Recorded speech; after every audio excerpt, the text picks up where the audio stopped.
Hello, and welcome to Higher Voltage, a podcast about higher education that explores what's working, what's not, and what needs to change in higher ed marketing and administration.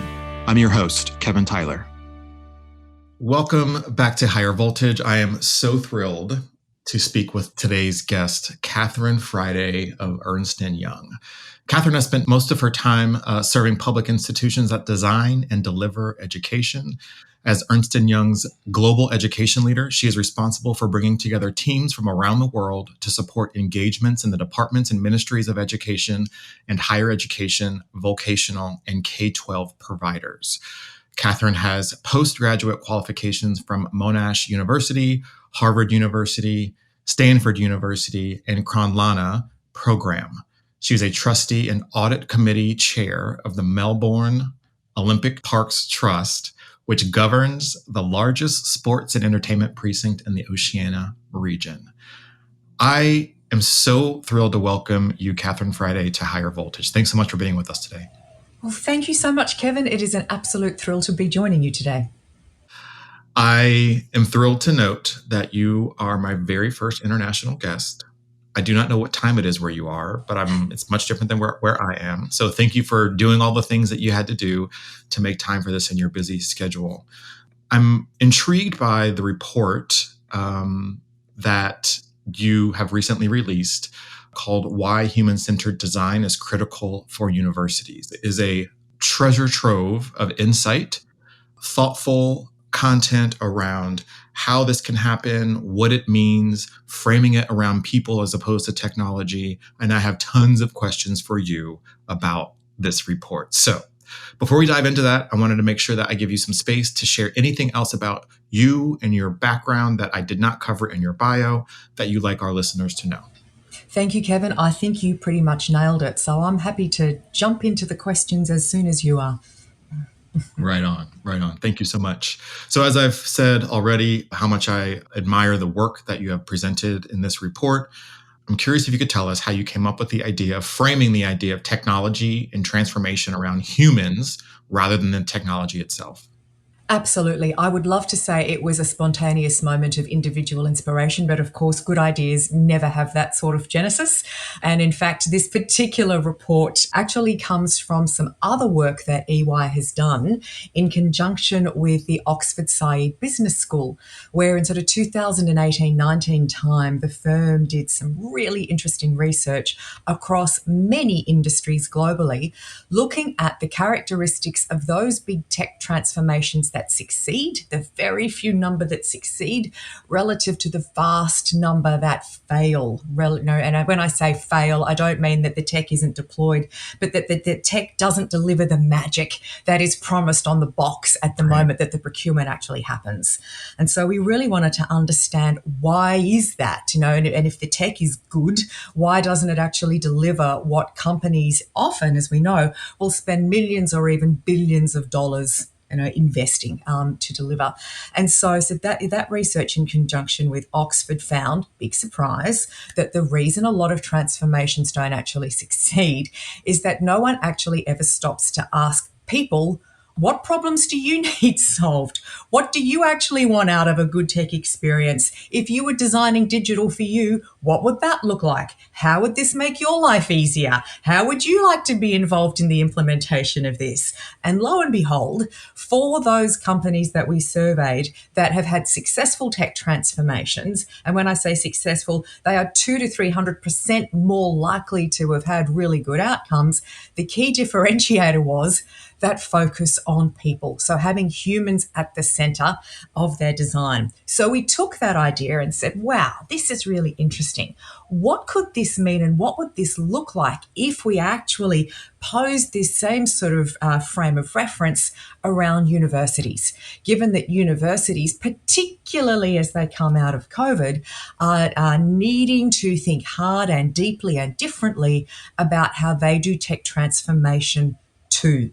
In fact, immediately pre-COVID, we did some research work with universities, and a number of them at that point were saying digital and tech Bar humbug, don't need a bar of it. We have always been here. We have stood for as institutions for hundreds, if not thousands of years. The students will always come. Change is not something that we like to do, and we are staffed by people who are professional skeptics. So we hear your transformation language, but we are not buying it. Thank you very much.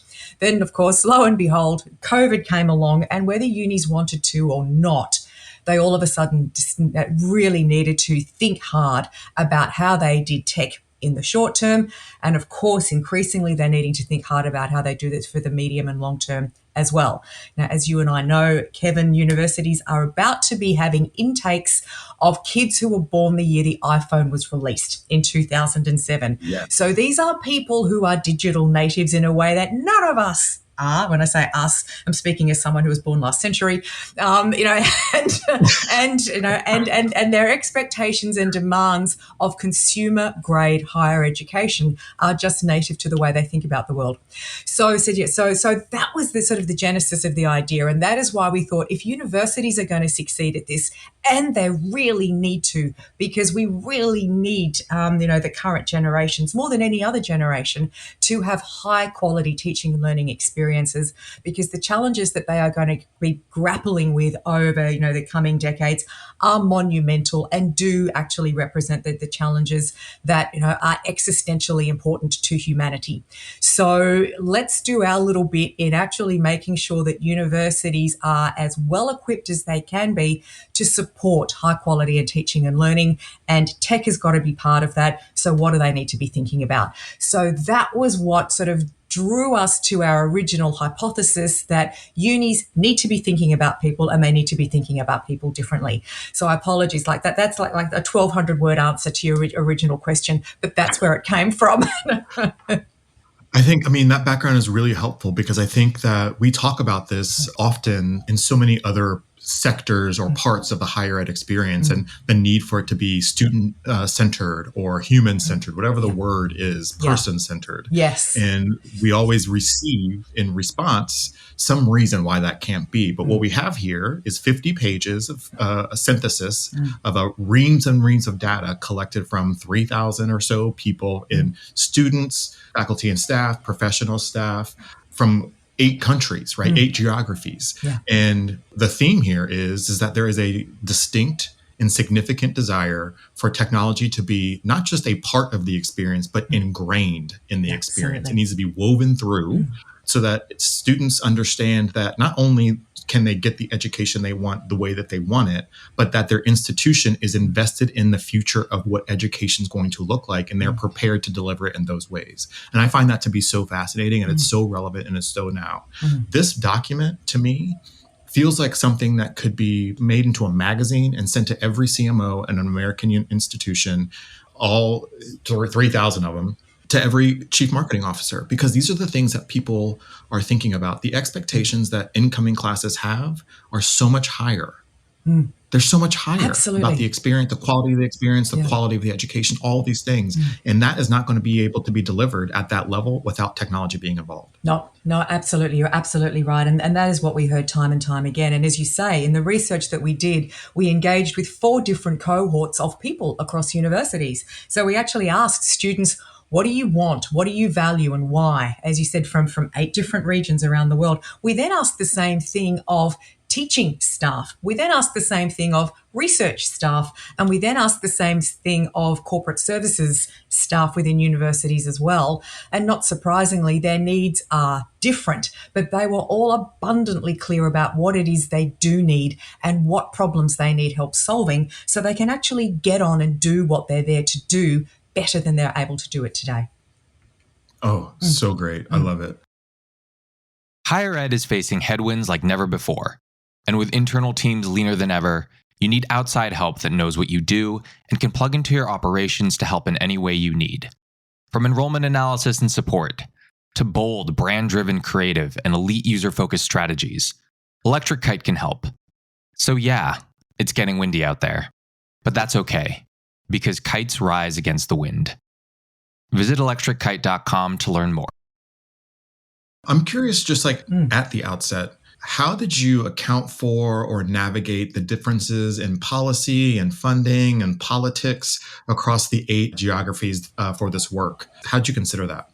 So that sort of set the peripheral context of the questions that we asked, but we were actually very particular to ask exactly the same questions of all of the cohorts that we engaged with, because we wanted to be comparing apples with apples at the end of the day, and to make sure that data sets were both quantifiable, but also it made sense to do, compare and contrast within our overall feedback. It's the other thing that really mattered to us was that this wasn't a consideration of policy or even funding. It was about lived human experience, with the acknowledgement within the report that how particular providers in particular countries respond to our findings will necessarily be different because of policy and funding mechanisms. However, none of those things actually detract from the lived experience of students and faculty and corporate teams today.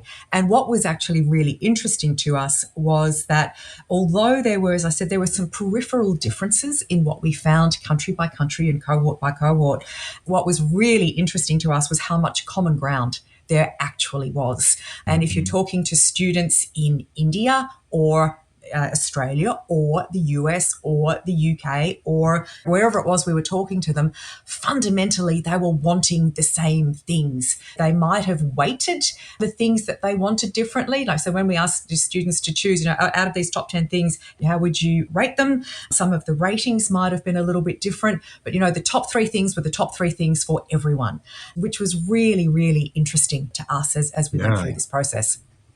Totally. Can you share just some of the top lines, some of the themes that became immediately apparent through your research and the synthesis of the data? Yeah, absolutely. What was really obvious to us very early on was that the thing that students value most out of their higher education experience was high quality teaching. And they are largely agnostic about whether that teaching is in person or online. But high quality teaching matters to them very much. And where they were most critical of their providers, it was where that online experience they felt was really letting them down and wasn't matching their needs and was a long way short of what their expectations had been.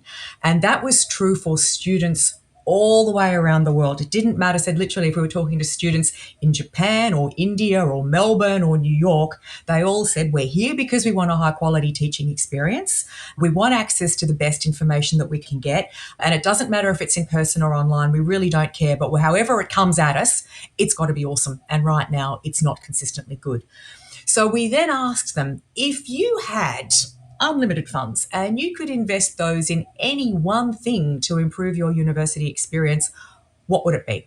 And again, without fail, the students said it would be improving the digital pedagogy of this university. And if we could do one thing that would make my experience better, it would be actually teaching our teachers how to use digital tools better, because that is the one thing that I really feel is diminishing my experience right now. Now, without sharing any of that data with any of the teachers, of course, we then asked the teaching faculty, if we could do one thing to make your experience of teaching better, what would that be? And lo and behold, they all said the one thing that would make a big difference would be skilling us up in digital pedagogy, because we know that's what our students want and we haven't got a clue what we're doing and no one's telling us how to do it better. And that's really frustrating for all of us. So it seems to me that is, I guess, a quick win for every provider who's interested in making a material difference to the experience of their students and their teaching faculty right now. There is a shared need and they're all saying, help us do this better.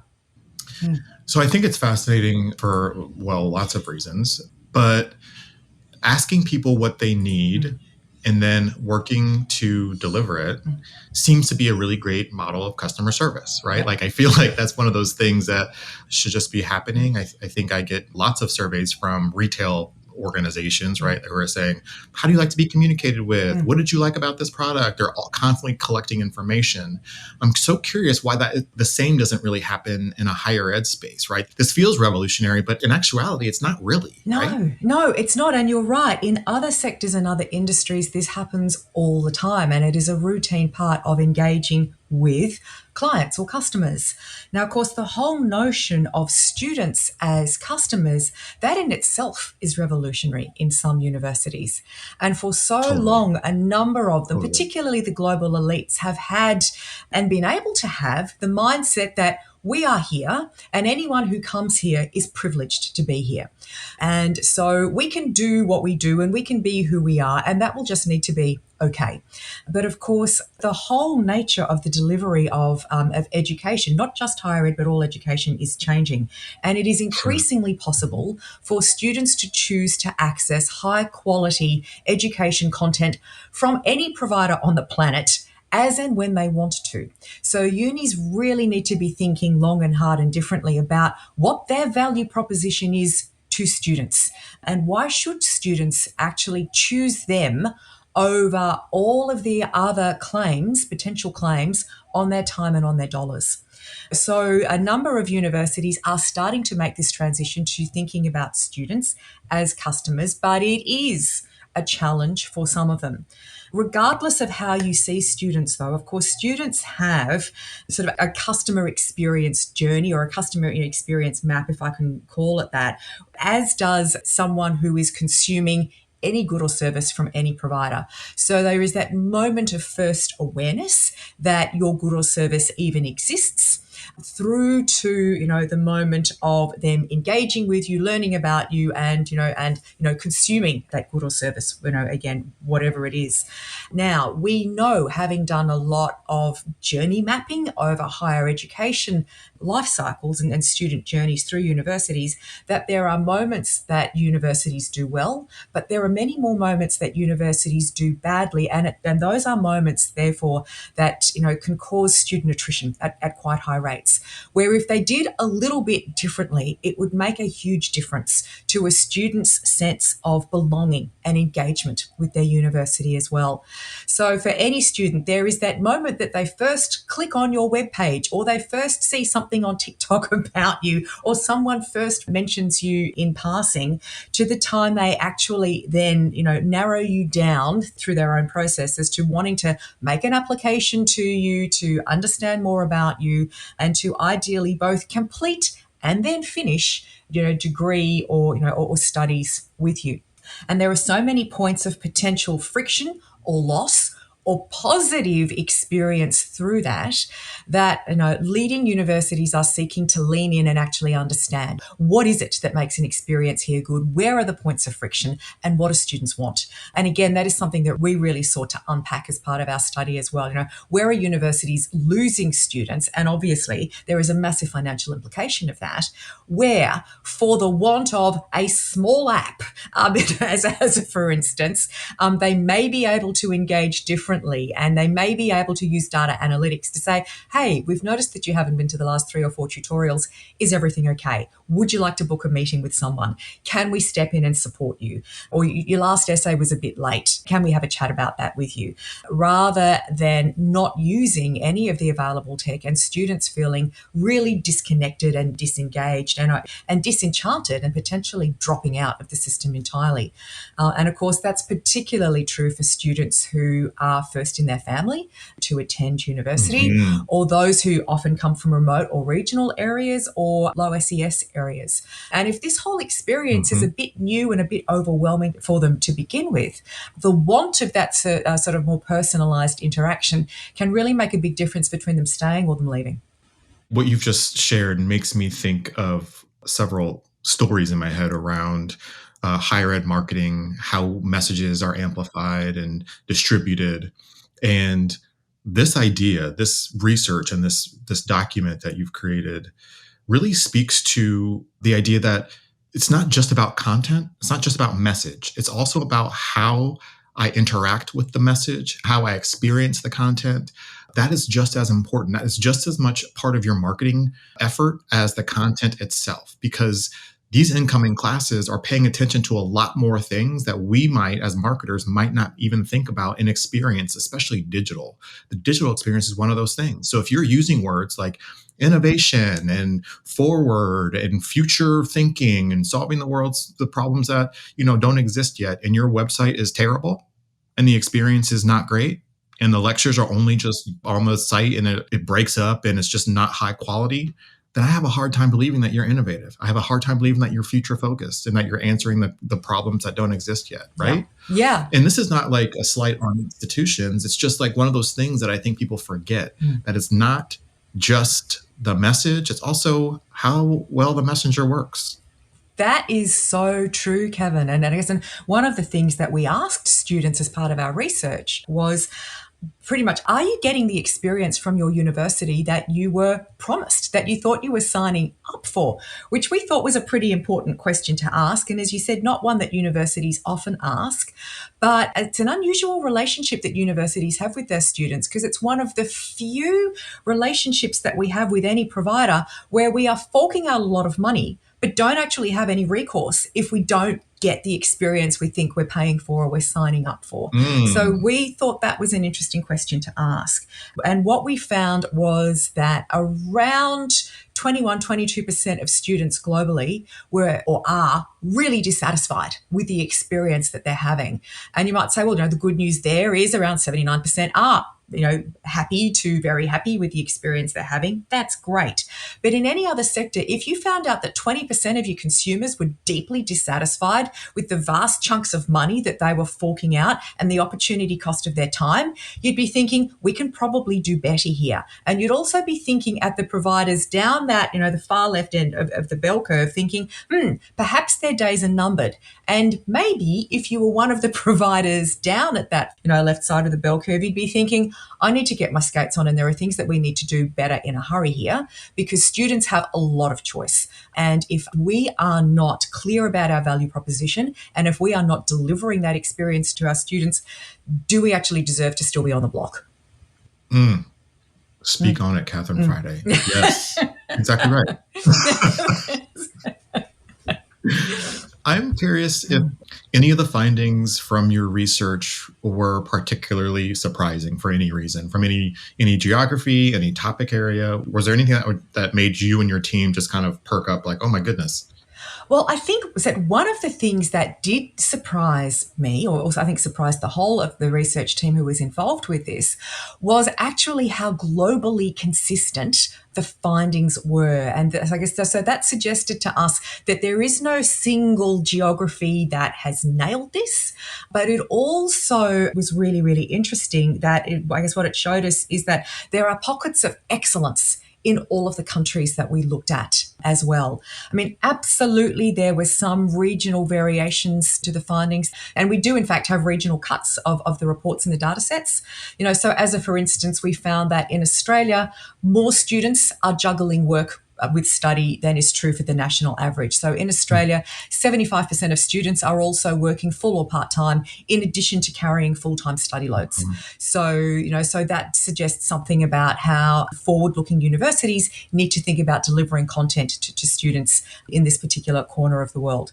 Correspondingly, when we were looking at other geos, in fact, a unique data point around the US is that, unlike every other surveyed country, course offering in the US was not the top driver of university selection, but in fact location and cost were the top considerations, and access to scholarships was a key consideration ahead of the courses that students were actually enrolling in. We also found in the US that as it's a more digitally mature market, on the whole, US students are happier than the global average with the quality of the online learning experience that they're getting. But with that said, they too would really focus an investment on teacher training and student support for more effective digital learning. Another regional variant was that Japan was the only country where students rated value for money as really high on importance in their experience, and they rated that as highly as the quality of teaching, whereas a straight quality of teaching was how everyone else, sort of ranked what mattered to them as part of their higher ed experiences. So there were sort of, those discrete outliers, sort of country by country that we looked at. But overall, I think the thing that did surprise us was just the commonality of experiences that students are having, regardless of what country in the world we looked at. And even within country, because we looked at both international students who are studying in country as well. So was their experience the same as domestic students? And again, it was. So it kind of didn't really matter how we cut it or diced it. There was just a lot of common ground. That's fascinating to me. And like this desire, this stated desire that we now have, this document that UI has created, kind of lays the groundwork, right? I feel like there should be like institutions, at least in America, do strategic plans all of the time. And I feel like strategic plans in US institutions were grounded in things like digital transformation as opposed to like the other kinds of things that render a document like that kind of unusable a lot of times, just because it's unwieldy and it's too big and, it sits on a shelf and then you never really see it again.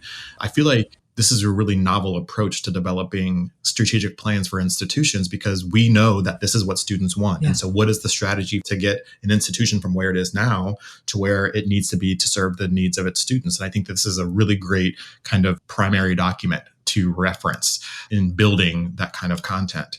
Earlier this year in January, I'm gonna read a short paragraph from an article that I was looking for as a result of reviewing the research and the document that you and your team have developed here. And in the direction of the article is how Power 5 universities spend so much more per athlete than they do for other full-time students. And so the paragraph I want to read is just this: to put these ratios, so they measure them in ratios, into three examples using dollars. Louisiana State University, so LSU, spent $381,724 per student athlete, which is 10.4 times what it expended on its average full-time equivalent student, which that dollar amount was $36,000 and some change. University of Arkansas was $315,000 versus $34,000. University of Alabama, $274,000 and some change versus $30,000-ish. And so the point I'm getting to here is that if we can make these athletic transformations, right, we have all this investment that we're willing to make into the student athlete, why are we not making the same kinds of investments in our regular full-time student educational experience? Now, I'm not asking you to answer that, but it's just something that came to mind when we think about investments and transformation and how we start to get to a more student-centered, human-centered approach to delivering education that we seem to have found out in athletics. It's a really, really interesting question, Kevin, and I don't have a neat answer for it.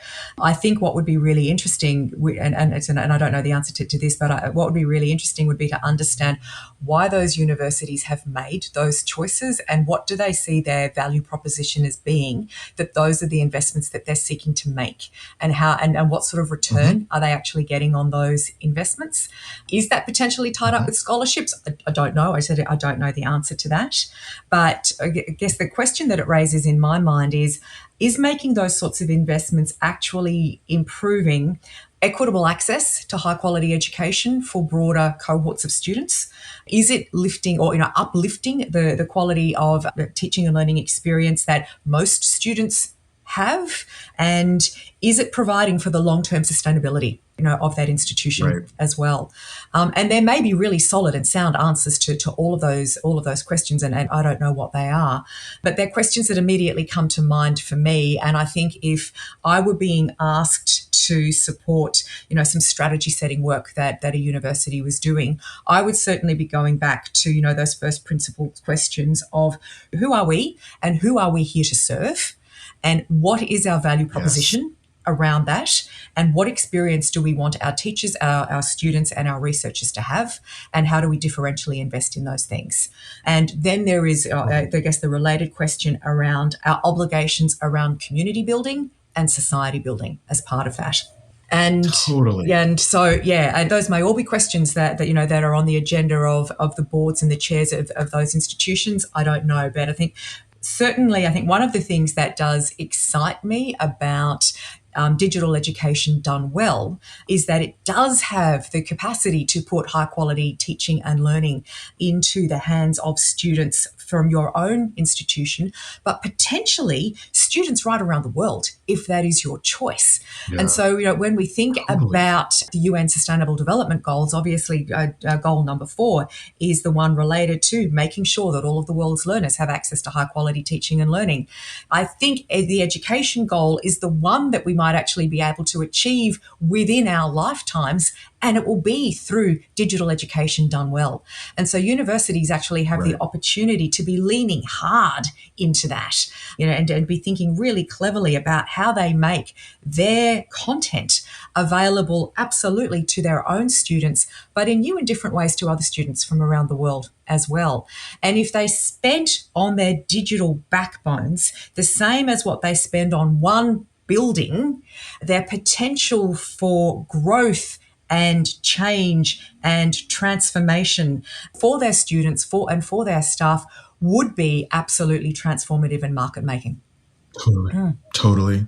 I could not agree with you more, Catherine. I think what we know about higher ed, at least in America, is that there are pockets of very, very technologically advanced departments. It exists in higher ed today, but it might be reserved for the athletes. It might be reserved for research only. It might be reserved for some corporate partner, whatever it is. But what I hear you saying is that democratizing the access to high quality education via technology is going to take far more investment, strategy, thought to make it what students need. And so, I only bring up that Forbes article because I think about the thing like the athletic centers I've seen that are so technologically advanced. And so we know that it's possible. Yes. We know that delivering a high quality experience is possible through technology. And why can't we shift that over to the full-time education experience? In fact, the athletics example is a really interesting one because when you think about the amount of data that is collected about the performance of individual athletes and the number of tools that are used and the richness of the data sets that are then mined to support each individual athlete to maximize their potential. The exact same sort of technology can be used to support each individual student to reach their maximum potential as well and provide much more bespoke and personalized teaching and learning trajectories and journeys as well. And that data is already there. Each university every day is gathering data points around every single student in every single course. And so, again, some universities are already starting to do this. But if we gather that information and start to use predictive analytics to support personalized learning trajectories and put that same sort of investment into each individual student, then each person who passes through university is enriched in the same way through their life trajectory based on their education as athletes are based on that particular talent set that they have as well. So the tech is there, the tools are there, the data is there, the predictive analytics suites are all there. We just need to repurpose them, and it can be done, and it can be done at scale really, really easily. Oh, I love this conversation. This is so great to me. I am curious. So this is a relatively new report. I understand that, and the research is fairly fresh. But I'm wondering if there have been any pockets of response as a result of the research, and has it been positive? What has that looked like? So the sector response to it has been very, very strong so far. That said, as with all things, you hear loudly from those who really like it, and you hear loudly from the few that don't as well. But overwhelmingly, the feedback that we've had has been positive. And I think the particular tells for me about that are that we have had universities from right around the world actually get in touch with us and say, hey, we loved what you did. We want to know more about it. Can we both use the report? And obviously the answer is yes. But can we see the data sets? Can we talk to you more about it? Because we actually want to revisit our strategy based on some of the thinking that you've shared. And in fact, it's a really great time for us to be having this discussion today, Kevin. And I know it's serendipitous, but it's worked really well because we're about to actually launch volume 2 of this report. So the report that you and I are talking about today, if you like, has sort of framed what is it that students want, or what is it that the people at the centre of universities want. And the companion volume that's being launched in March is, and how do universities actually deliver that? So what are the psychological and change management and leadership attributes that universities need to be proactively managing in order to achieve those sorts of changes? So there will be sort of the 2 volumes that are there. And again, some of the universities that we engaged with as part of the research who knew that volume 2 was coming have reached out in advance to say, we want embargoed copies, hand them over now. We promise not to take them to the media, but we really need it because we're running a strategy session this week. And again, I always take that as a really good sign when the sector is actually saying, you've got research, hand it over, we want it. So, yeah. Totally. And not just we want it in this very important critical time of planning for the future, so we can incorporate some of the thinking that you're providing into what this is. And so that response is so encouraging to me. I hope that American institutions are interested in the data as well. And I hope that folks who are listening to this will reach out to you. We'll have all of your information about the report and the data on our episode page. But I hope that you hear more from the 50 states around, how this is working, because while this is a global study, there are a lot of information that is globally applicable, including to institutions in the United States. And I would welcome that, Kevin. Would love to hear from anyone, and also to make available, whoever wants it, the specific US slice of the data as well. Oh, I would definitely love to see that, if you don't mind. Definitely. Yeah, happy to share it. Yep. It's hard being a college or university president. Higher education leaders face tough choices, and the best path forward isn't always clear. Neither is how to communicate about the choices that an institution has to make. Trusted Voices explores the complex intersection of leadership and communication. Each episode, hosts Teresa Valerio Parrott and Aaron Hennessy chat with university presidents, industry thought leaders, and each other about the latest news in the industry and the challenges and opportunities facing those in the most visible roles in higher ed.